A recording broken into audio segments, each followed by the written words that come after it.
Visibility to me is being seen. Like that's it. Right. Visibility is being seen. Impact is being remembered. Mm-hmm. So in a world full of noise and nonstop content, visibility is easy, but impact requires intention. Today's episode is brought to you by Strive, the app where friendly competition fuels real change. Whether you're crushing miles or chasing PRs, Strive keeps you motivated with challenges that actually mean something. Right now, you can join Strive Premium for free with my code RUNWINEMOM.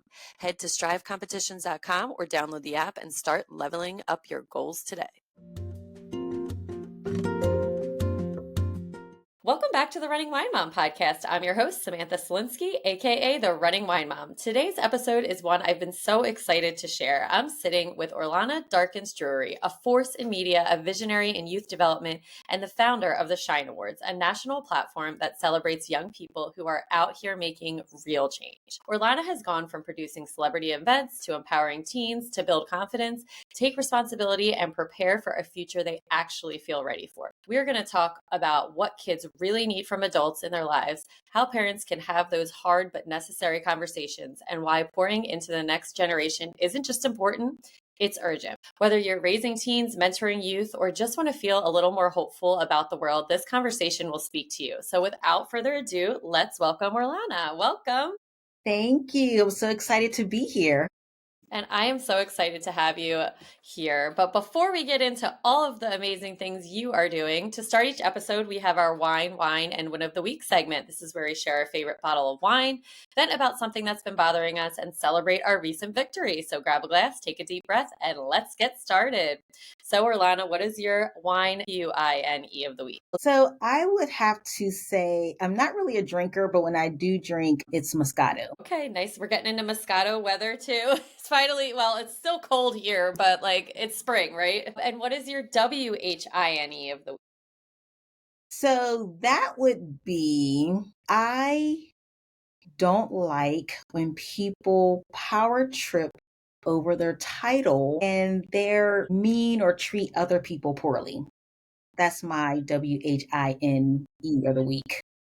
Yeah, and some people definitely get into that. I'm actually listening to a book now about just talking with people and like how to get better at kind of having conversation. And so much of it is that people in big positions have such big egos and, not to be like that's they just think very highly of themselves and that's not really a nice thing.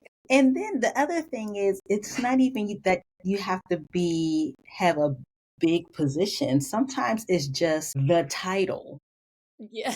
I hear you. You're the same as me, but so that Right. I don't like that across the board, that you get a certain title and you think that means you can treat others poorly or you could talk to people any kind of way. So that's my WHINE of the week right now. And so let's spin it to a positive. What's your win of the week? So the win of the week is yesterday, as a matter of fact, I made the bold decision to let go of a service in my business that no longer brings me joy. I was holding on to it and I finally made the decision to let it go. And it actually brought me this sense of like peace. And I feel like it opened up this creative space of another area I want to focus on. So that was my WIN of the week. I love that. That's wonderful. And that is what we have to do. Let go of something to make room for something even Yeah. better. So I'm very proud of you for doing that. I was watching an interview by Trevor Noah, and he was saying, he said, Americans have this thing where they believe nothing should end. And I thought that's so true. And that's what made me do some internal evaluation. Like, I'm holding on to this one thing because why? Like, why am I hold on to it? Like, why can't it end so I can do something else? So that was kind of like the motivation, but I finally did it yesterday. That's awesome. Congratulations. So I always like to ask my guests, what is one significant challenge you've successfully navigated shaping your journey to where you are today? To say that would be letting go of imposter syndrome. I battled with it for years, not knowing there was a name for it. Mm-hmm. But that feeling of not being ready or feeling like I really maybe I was a fraud. I really wasn't an expert in what I was saying I was an expert in. I was letting opportunities go by me. So I would say, now I'm not saying I'm cured. I think, but I'm better at recognizing it and still moving forward. Where before I didn't know what it was. I actually believed the doubt that I was telling myself. So now if it rises up inside me, I know what it is. I name it and then I move on. Yeah. And it's so funny you say that because I was just thinking about that yesterday driving home from work. And I'm like, how many degrees and certifications and experience do I need before I stop believing that, like, similar to you, like, I'm a fraud. Oh my gosh, everyone's gonna think. And I'm like, no, I am not. But why do I think this way? And then it's so crazy, like so many people have it. Like there's not anyone Yeah. that says I don't have some form of imposter syndrome, they're lying. Everyone has some kind of like, how did I do? What did you think? That Mhm. kind of reflex of making sure that they are okay. And I think women especially really have it because I had a conversation. We were talking about there's a job description, and I've actually done this. There'll be a job description. There could be one or two things on the job description that we can't do, and we won't apply at all where a Right. man statistically will just go ahead and apply. They're like, yeah, I do. Yep. So yeah, I think just across the board, everyone has it, but I think the most important thing is you recognize it and you move forward, and that's how you build confidence because you do it and you're like, I did it. You're like, oh yeah, wait, I can do that. Well, I'm also very proud of you for that. That is a great thing to overcome. So, the Running Wine Mom, we talk a little fitness. What's your favorite way to stay active? So I love to walk, and I have a Peloton bike. So I like to either put on a movie and a bike or listen to, music and bike, but walking and biking. And who's your favorite instructor in Peloton? Do you have one? Yes, so I love Allie Love. Oh, She's I my love her. favorite. I like Tunde. Yeah, I like Tunde, and I like, but I can't remember his Alex. last name right now. Yeah, Toussaint. Yeah, Yeah, or Tucson. Toussaint. Yeah, Yeah, yeah. yeah, I like him. Yeah, that's so funny because they are my go-to ones as well. And I just love doing all of those. And I love Adrian on the tread too, and Justin's as Yeah, well. yeah, yeah, Yeah. yeah. They're all good, but those are my three favorite. I always see that I'm always one of them. And so how does maintaining your own fitness routine contribute to your relationship with mental health? So I love this question because today I was having a conversation with one of my friends, and I was sharing how I can tell when I start feeling overwhelmed and agitated. I know that means I need to stop and eat a meal. Mhm. And when I start feeling sad and fatigued, I know it means I haven't exercised in a few days. So maintaining a fitness routine for me, it definitely, I have to have it because I need it for clarity for my work and just being able to serve and help others. But I need meals and I need exercise. Yes, I can agree with that. All right, so let's get more into you. Let's start with your roots. Who were you before the stages, the spotlights, and the Shyne Awards? So Orlana was someone who wanted to be in the field of communications, and I definitely wanted to help others, but I hadn't yet found my footing. I didn't know how to combine the two. And so it wasn't until years later I worked at a radio station that I was able to combine communications and community service. Somehow I kind of fell into this. So at the radio station, I was marketing director. and I did a lot of the public relations. I did some events, but I gravitated to creating more community service events for the station. That combination of like communications and community, I created like my own little niche at the station. Fun. For in that niche, I was just able to carry on till now. Right. But up until that point, my field was public relations. I did also do event planning. But like I said, they were more like jobs. I liked it, but I knew there was more I could add to the ingredients to make it a Right. career I really wanted to be. So before that, I was just young girl, again, interested in communications. My mom was a Christian household, so we're in church all the time. So that's where the community service, I guess, came from. But Yeah. like again, I just couldn't put it all together. And so just years of trying to navigate that.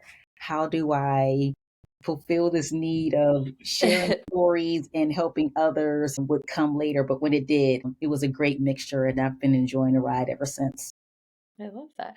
And so you did mention radio and church. Is that where you realized you really had a gift for connecting with people and telling powerful stories? Or was there kind of like an aha moment that you were like, okay, this is something I really need to pursue?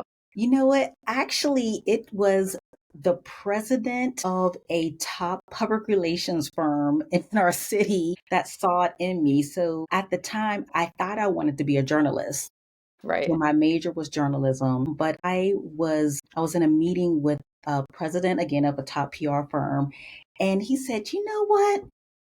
Your personality and how you talk and how you share stories, I really think you should be in public relations. Do you know what that is?" And I'm like, "No." And first of all, and he applauded me because I was honest. I didn't say that I did know. So I said, "No, I don't know what it is." Now, the bad part of this is I'm in college at this point. He gives me 4 books to read. I'm already in school, but You're but like, he's like, yes, let me right, I'm add like, "Oh this. my God." So he's like, "Read these books and come back in the summer." And he's like, "I'm gonna give you an internship." But it was actually Wow. him who saw from this conversation that I should be on like the other side. Again, I wanted to be Yeah. in journalism, but maybe like the other side of that, being in public relations. And that's really what prompted me to start learning how to ask questions and shape stories. And again, later on, did I learn how to combine that with media and community service. But yeah, it was a complete stranger that saw that in me. So neat. So yeah, the rest is history. Right. Awesome. That is so fun that it was just a random, and I do believe in those random connections that you make where you're like, or maybe you like never see this person again, but they gave you an idea that's like, changing your life. And I'm like, It really was like at that point, again, I didn't know what it was. It wasn't even like a career option. Like I never mhm, heard of it, but it literally shaped the direction I took forever. Like I right. stayed in communication. I mean, it stayed in public Public relations relations. from that point on. Hmm. Yeah, that's so cool. And what do you think one childhood experience that you had that still shapes your ability to lead today? So the child experience that shaped how I lead today. So again, for the most part, I was judged by my zip code, where I live. Sometimes it was like that I went to a public school. So I think now how it has impacted how I lead today, like for me, don't I make sure I do not judge someone based on their education or whether they have a degree or what neighborhood they come from. Even how I even hire people, I would prefer someone. I have hired people who are like mediocre Right. but kind than someone who is an expert in their field but not compassionate or professional. So that experience just growing up in a low income community and just how not knowing anything about me about me except for my zip code or the school I went to, that really impacted how I lead now and really is the reason why the organization that me and my husband created, that's really kind of like the foundation of it. Because I remember that feeling as a young person And I really don't want a young person or anyone to feel like that, not on my watch, not while they're with Right. me. That's just amazing because I do feel as though there's so many people who have not been in that situation where you do feel, maybe like, okay, yeah, well, this is where I was raised, but that doesn't mean that I'm not at, at this level of that, that I can't reach a certain level. And that's something that I talk to my students about because sometimes, like the school that I work at in the surrounding areas, kind of gets like a bad name just because of different reasons. The kids that I work with, like, are the hardest working people that I have ever met. I mean, it's just crazy to see the success of these Right? kids. And I'm like, you're doing better than these kids Right. at these prestigious Exactly. schools.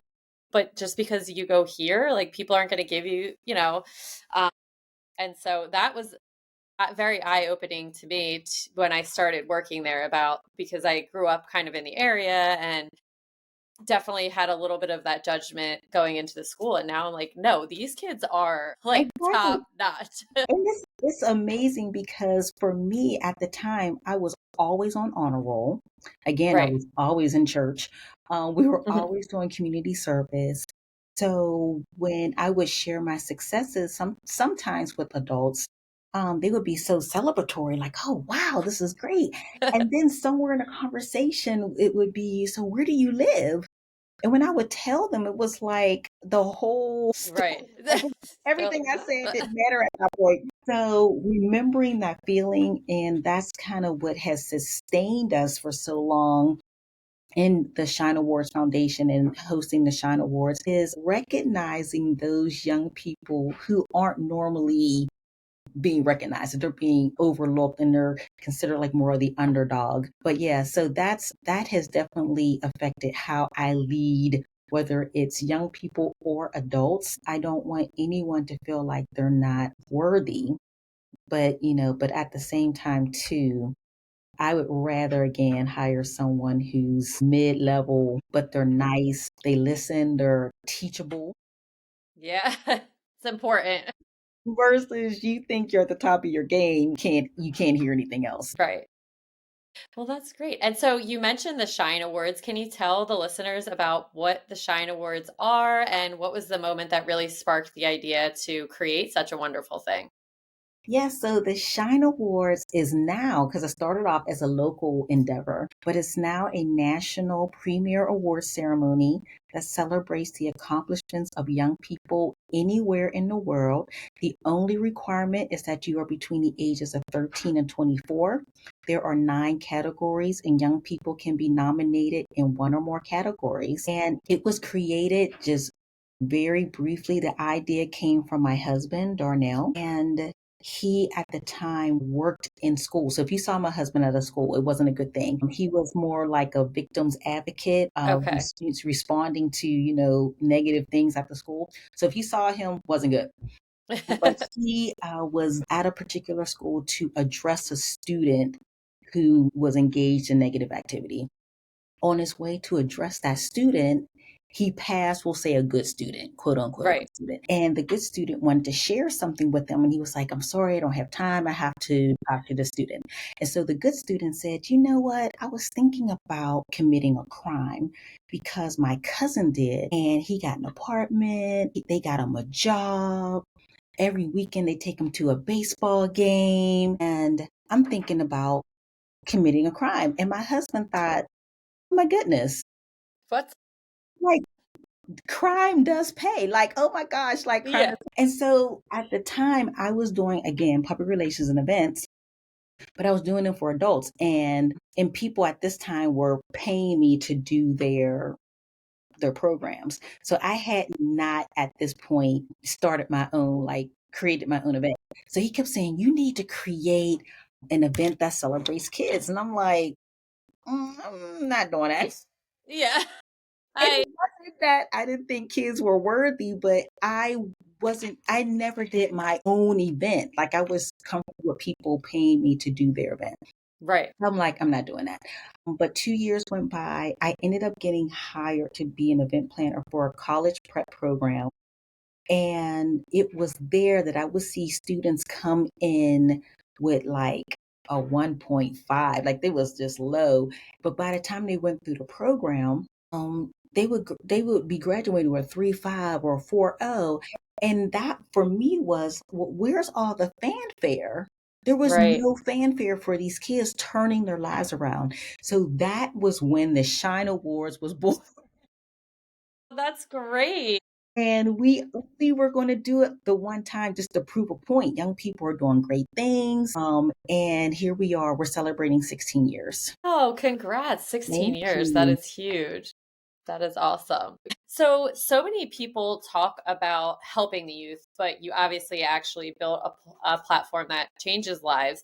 What do you see missing in the way society supports teens? Yeah, that's a very, very, very good question. Unfortunately, and this is part of the reason why the Shyne Awards Foundation was created. Our mission is to change the narrative of young people. And so, unfortunately, anytime there's anything negative that happens in a community, somehow young people are blamed for it. There's Right. graffiti, oh, must be kids. Cars are stolen, oh, must be teens. Shoplifting in a store, oh, it's a group of teens shoplifting. Like, Hmm.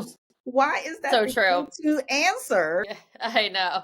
So that has been our mission. Like, let's change the narrative. Even with statistics, there could be statistics. 1 out of 5 young ladies will get pregnant while they're teenagers. Okay, Right. what's the other 4 doing? Right. Yeah, no. You're really that is a really good point because that's so true. So We there's always focus on four the more. negative when it comes with young Right. people. Even in the news, like the news doesn't portray a balanced representation of young people. So if a young person does something that, whether they're engaged in or impacted by negative activity, that is headline news. That starts off the news broadcast. But let somebody get an award or Right. do something heroic, that's maybe the last 15 seconds at the end. Right. So I think as a whole, before we jump to conclusions, maybe let's not jump to conclusions that it's a young person that's at fault. Let's get Right. the facts. I agree. It's very true. And, also confidence in teenagers is so fragile. What's one thing adults consistently get wrong when really trying to build confidence in young teens? Yeah, so I think one thing adults often get wrong is thinking that confidence can be given through constant praise alone. Mhm. So while encouragement is important, true confidence comes from being trusted. So trusting the young person to lead, to speak, to try, even to fail. Sometimes we talk at teens instead of listening to them, or especially, parents, we try to, or you all try to try to fix or jump Right. in, instead of just guide. But when we create space for them to be heard, to take ownership, to make real decisions, Mhm. that's when confidence starts to grow. So compliments are needed, but Right. they don't just need compliments, they need opportunities. I often tell the teenagers we work with too that the ball is also in their court, because instead of asking, hey, when I'm done with my homework, can I go out with my friends? Instead, say, I've completed my homework, or Right. when I complete my homework, can I hang out with my friends for 2 hours? And then do what you say, come back in 2 hours. Right. But that projects responsibility, Mhm. communication, because you gave direct information about who and how long, and you executed it. You followed through and did what you said. So it's not always the parents that has to do all this navigating. Like I tell the teens, like, you control your narrative, how Yeah. you're going to be treated. So, when they say you're treating me out like a kid, but that's the narrative you're throwing out at me. Mhm. So you do have, they do have control. in their own narrative. But yes, as parents, as guardians, as aunties, as uncles, um, let's give them also the opportunity to be seen, be heard, in addition to the compliments, in addition to the Right. praise, but let them have an opportunity to guide, make decisions as well. And I love that you also mentioned letting them fail because, like me growing up, failure was such a bad thing. And it brought me to a space of being a little bit more of not closed minded thinker. But if I knew that I wasn't good at running, then I wasn't going to run instead of Right, just being like, hey, I could run at this pace. I don't have to be first. right. And last night was reading my daughter a book sort of about Rosie the Riveter, but like a kid's version with her great great niece or whatever. And, you know, Rosie the Riveter, as this old woman is giving her niece a hug because she failed. And she's like, but I failed. And she's like, no, but you saw that this thing flew and then it failed, but like now you can work on it and you can make it better. And I just thought, wow, like that's just something, that I had to learn as an adult. It's okay to fail, Exactly. but just learn from it. One of our Shyne honorees said to me, one of the things he says to incoming freshmen in college, he advises them to try everything. He's like, so if there's a fencing club and you're like, Try fencing, he's like, just try it. it, or whatever that is, quilting, try it. He's like, you just try everything, just join as many clubs as possible because you just never know. You might really be good at something that you never thought you'd be good at, or you find out, you know what, fencing's not for me. And you know not to do that. Now we Um, know.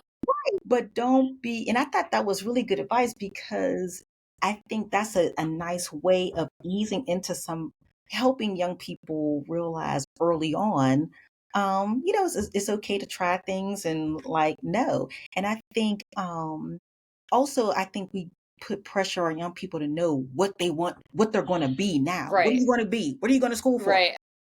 And like I was saying to you earlier, I recently had to let go of something that was in my business that I felt like I had to hold on to. So I think we also need to communicate it's okay to pivot. Like, yes, you went to school for engineering and you got a job as an engineer and you did that for 10 years. And now you found out you want to be a writer. Okay. Okay. You can Let's do change that. and be a writer now. Yeah. I do agree with that too so much. So I think Okay. even as young people, as adults, we have to give ourselves grace and it's okay and permission to be many versions of ourselves. We don't just have to be a teacher, a mom, an author. Like we could be many things. Right. Yeah. I need that advice too. So that so how do you measure success with the Shine Awards? What tells you that it's working? Like how do you get the kids in and then decide I'm going to do it again next year too? Yes. So we measure success through the stories that come back to us. The honoree who started a nonprofit, the young person who returns to volunteer, the parents who say, you changed the way my child sees themselves. And that's the impact for us. It's in the follow-up, the ripple effect, the long-term relationships. We have parents that have volunteered with us for years. Mhm. When our honorees they tell us that they felt seen, valued. The one thing we've been hearing a lot this year is that we've given them confidence. Like the Shyne Awards gave me confidence to apply to the college that I thought I wouldn't get in or Right. shoot and get my PhD. So recognition is just the beginning, but the transformation that we see is the real win for us. Yeah. Do you have a favorite story that stuck out with you from maybe one of your achievers? So this is my favorite. I say this one all the time. Now, this person is a little older now, but she said that her grandmother dragged her to the Shine Awards. She did not want to go. I'll talk about that later. But anyway, she dragged her to the Shine Awards. She didn't want to go. And she said that at this point in her life, in her teen life, she was at a crossroads. Didn't know if she wanted to be the academic genius that she was Mhm. or just not. Like not Yeah. try and just go a whole alternative route. So she said literally she was at this crossroad. Her grandmother bought them both a ticket. They're in the audience of the Shyne Awards. And she said the game changer for her was seeing people that she didn't know, but seeing people who were like her. Mm-hmm. And she told us that after that experience, she started doing community service at the Salvation Army. She started really hunkering down with her homework and her Mm-hmm. schoolwork. I think she said she even joined a church, like totally turned around. Years later, she ends up being a Shyne honoree.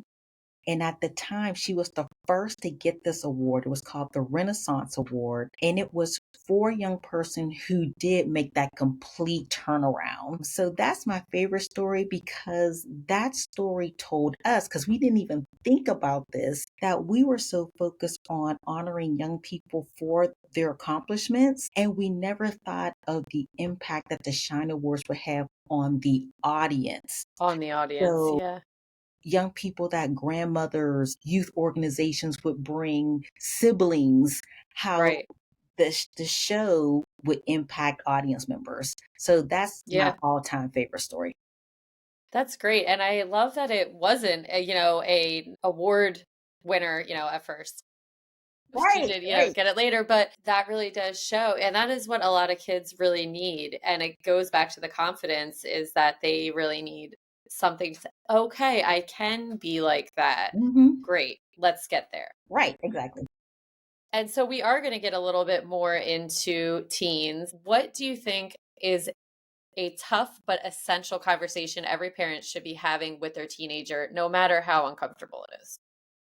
I think one of the hardest but most essential conversations every parent should have with their teenager is about self worth, helping them understand that their value isn't based on where they are from, what they wear, how many followers they have, or what Hmm. others think of them. As I mentioned, as someone who grew up judged more for my zip code than my accomplishments, I know how damaging that can be. Hmm. Teens need to hear clearly and repeatedly that their voice matters, their stories matter, and they are enough just as they are.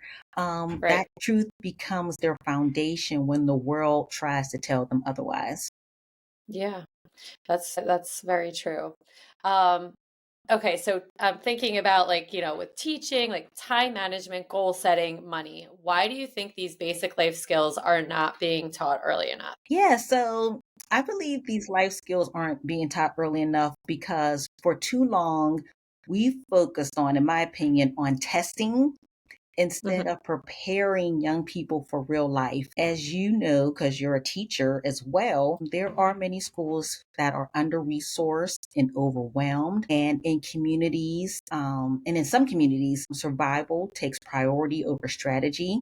But the truth is, when we equip teens with tools like time management, goal setting, and financial literacy early on, we're actually giving them power to navigate life and we give them options. And so that's part of why, again, we created the Shine Awards Foundation to be a bridge between potential and preparation.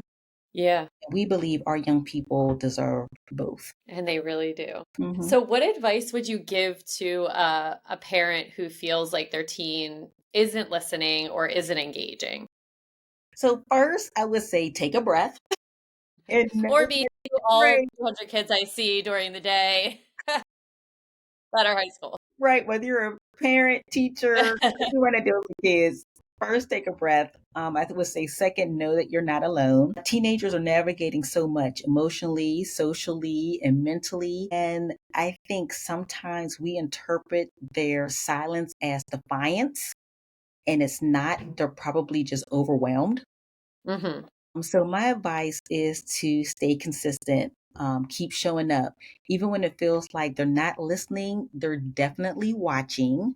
Hmm. They hear the love in your tone. They feel the safety in your presence. I would suggest try new ways to connect, less talking at them and more listening to them. I have a friend who started watching or exposing his son to movies and TV shows that he watched as a kid. And so that was his creative way of like kind of getting them together Connecting. and connecting in a way. Another friend of mine, now this isn't really fun, but it seems to be working. But like when they'll do a chore together. So instead of having his son do the chores like rake leaves, they'll rake together. So as they're doing something, he'll strike up a conversation and the teen doesn't even realize he's spilling his guts while he's raking. Yeah. Get them like to focus on something else and Right. then, And then kind of ask them some questions. But yeah, so I think even like, sometimes riding in a car or sitting side right. by side doing something just opens the door to deeper conversation. So don't give up, but just so your presence is powerful. It may not feel like it, but it is powerful. Awesome. So let's talk a little tech. Do you think social media is helping or hurting kids right now? And how do we help them navigate it? Yeah, so I think social media is both a gift and a challenge. It Hmm. can inspire, it can connect, it gives young people a platform to express themselves, but it also can create pressure, Right. comparison, and confusion about what's real and what's performance. I think it's hurting more than helping when it becomes their only source Hmm. of validation. I believe the key is helping them to develop a strong sense of self offline. So they're not Yeah. searching for identity online. But we have to keep the conversations going, talk about what they're seeing, how it makes them feel, and remind them that likes aren't love. At the Shyne Awards, we work to amplify their voices in meaningful ways through the Shyne Awards Foundation. So they don't feel like they have to perform to be seen. They could just be. I know also when we're talking to young people, we also try to emphasize showcasing more of their interests. So if they're a football player, maybe their post that day is, we had a long practice today, or we had a good practice today, or if they're a singer, just had my voice lesson, or I'm auditioning, like share that and not really, I don't want to say superficial things, but superficial things. Yeah. Yeah.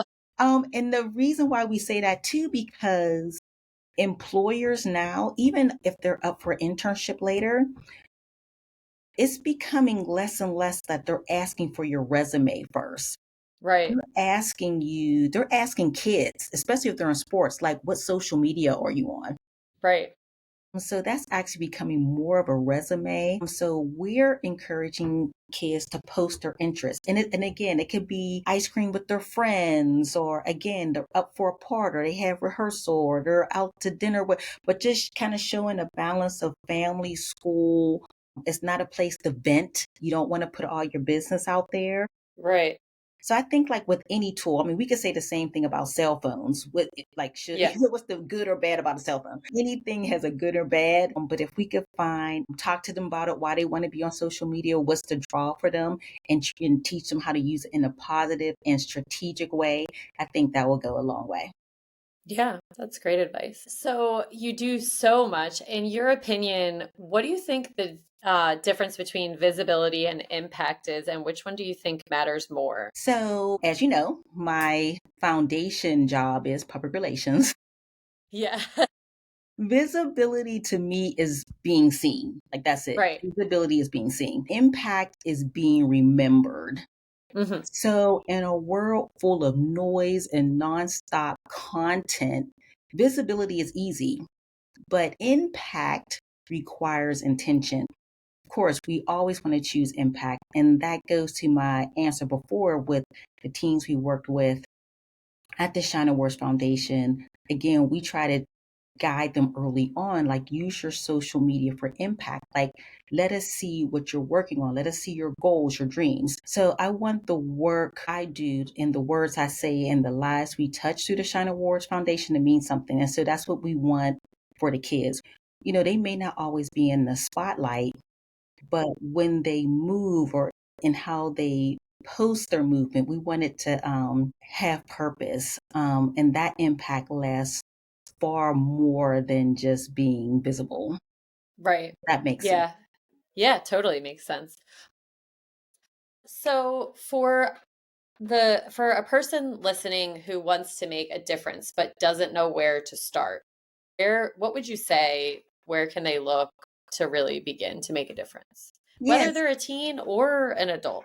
Yeah, definitely. I would say start where you are.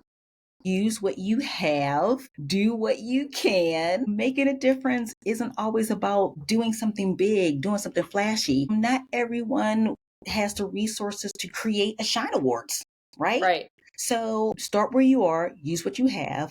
It's all about being consistent. And that could be, and I think we underestimate this, but that could be smiling at someone. That could be sharing a kind word, volunteering your time, support a cause that matters to you. I think we try to make this so hard by creating this big project that requires Hmm. funding. Yeah.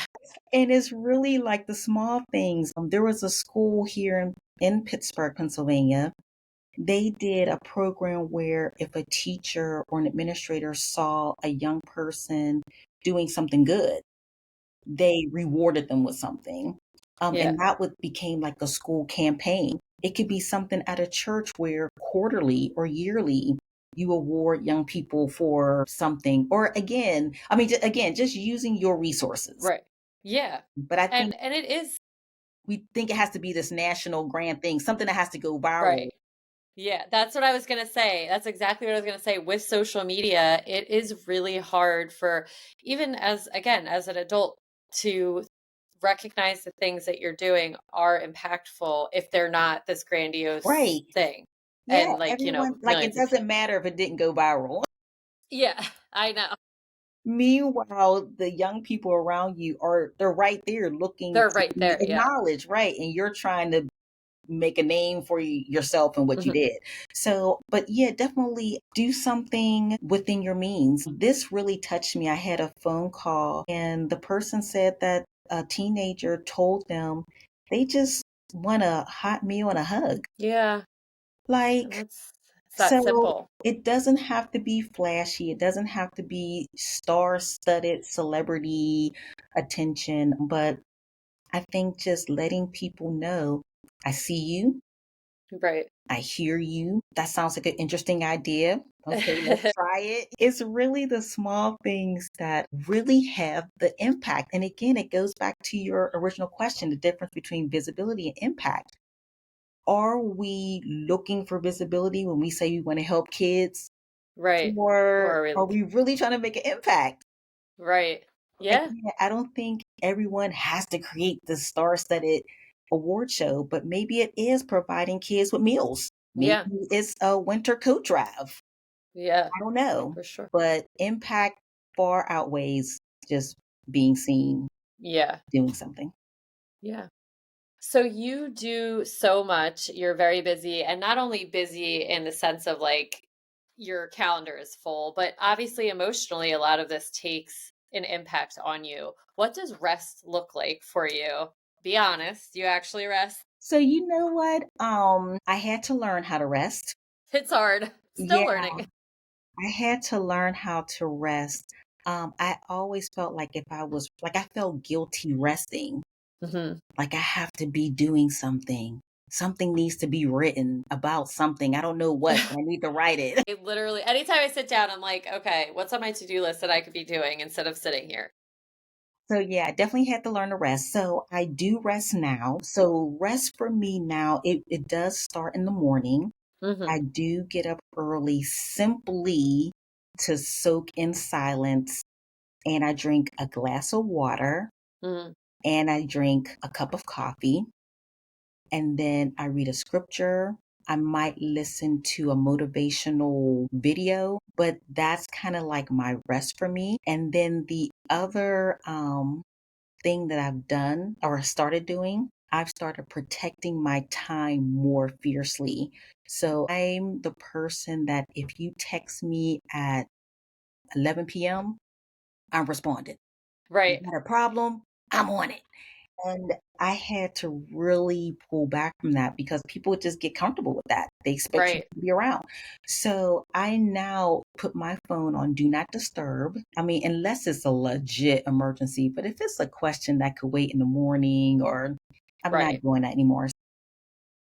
But resting to me is taking that hour in the morning to really like, that's my me time. Yeah. That might include my bike, that might include a walk. But one thing I did do that was, I've never done this before. I had just said to someone, I'm not a napper. Like, I wish I could take a nap.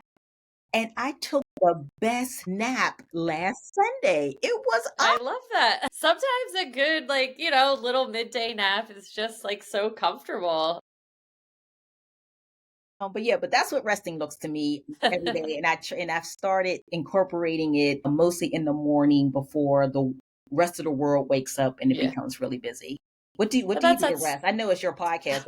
I'm like, I don't know. This is my rest, podcasting, talking. No, like when my kids go to bed at 8, at 8 o'clock, I'm like, that's when I just like sit and I make myself like a perfect rest night to me would be having either wine or tea with like homemade popcorn, watching a good show or movie with my husband without my phone in the room to Yeah, just disconnect. like that too. I've been taking time to watch like a show on Netflix or Yeah. something, just something that has nothing to do with kids, public Right. relations, Yeah. entertainment. Something totally out of the realm. Yes. Really. Yeah, I've just recently The Residence on Netflix. I don't know if you've seen it yet. It's I've like I can't heard that stop that's watching really it. good. Oh Oh my gosh, wait, it's so good. The Residence, the It's Who by Done It? Shonda. Yes, I just Yeah. started watching that. Oh my gosh, it's so good. That Yeah, I've been like, all right, I need to like, get to bed, guys. I need to go watch this.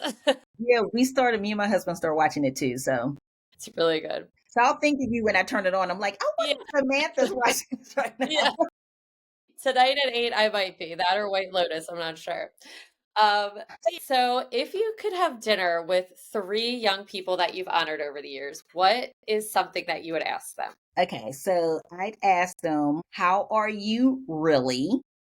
So not their resume, not their latest accomplishment, but their heart. Like, how are they? Then I ask, what do you wish adults understood about your journey? Because again, if we truly listen, they'll actually teach us how to support them better. And then lastly, I would ask them, what's your wildest dream? And then I would remind them that they're worthy of accomplishing it. That's great. And I love just listening. I was having a conversation with a parent the other day about, helping their child. And they said, well, I could tell you everything, that you would need to know. And I said, well, no, actually you can't because you don't know what they don't, it's just a perspective. Right, It's a totally different perspective from their angle. And I could bet that it's not what you're going to tell me right, because they don't see it that way. exactly. Unfortunately, you Right. know. We think we do um, because we see them all the time, but yeah, yeah. And even with my toddlers, I think that like I think something and I'll like go to be like, "Oh my gosh, no, please don't, like don't do that. That's dangerous." And then they'll give me an answer that they were trying to do something that was really productive and I'm like I right. like, didn't even see that at all. So listening is important. Well, wow, you've given us so much today, but I want to end on one question. What gives you hope right now? Like, what makes you believe this next generation is going to be just fine? What gives me hope? So I think despite the challenges they face, so social pressures, mental health struggles, economic uncertainty, they continue to show up with They passion, do. purpose, bold ideas. And we see it every year at the Shyne Awards, the resilience, the leadership, the heart, the risk taking. Young people aren't just surviving, they're pushing Hmm. boundaries, they're speaking up, they're building communities, they're standing up for what they believe is right. A lot of them deeply care about justice, about inclusion, about mental health and well-being and healing. And I love that they're not waiting for permission to make a difference. Like, they're just doing it, and they're doing it with courage and creativity. And that what makes me believe that we're going to be just fine. Like, we're in good hands. We're going to be, they're going to be phenomenal because they already are demonstrating that. I love that. And I think that is a great place to end it. So that's going to bring us to the end of another episode of The Running Wine Mom. Orlana is not just a visionary, she's a reminder that when we invest in young people with intention, love, and high expectations, they certainly do rise to meet it. So if you're a parent, mentor, educator, or just someone who cares about the next generation, I hope you are walking away with some real tools and maybe even a mindset shift. These teens don't need perfection from us. They need presence, honesty, and a space to grow. If you love this episode, please share it with someone who's raising or leading teens. And don't forget to check out the Shyne Awards and see how you can support or nominate a young achiever. So thank you so much for coming on today. Thank you so much for the opportunity. Yes. As always, you can follow me on Instagram at the running wine mom _. And where can the listeners find you? I'm on Instagram as well. The Shyne Awards. We spell Shine with a Y, and Orlana Darkins Drewery. And I will link all of that for you. So thank you so much for joining us today. Remember, you are strong, you are capable, and you are all amazing. Until next time, keep running, keep sipping, and keep embracing the joy of parenthood. Cheers. And I will be back next Tuesday.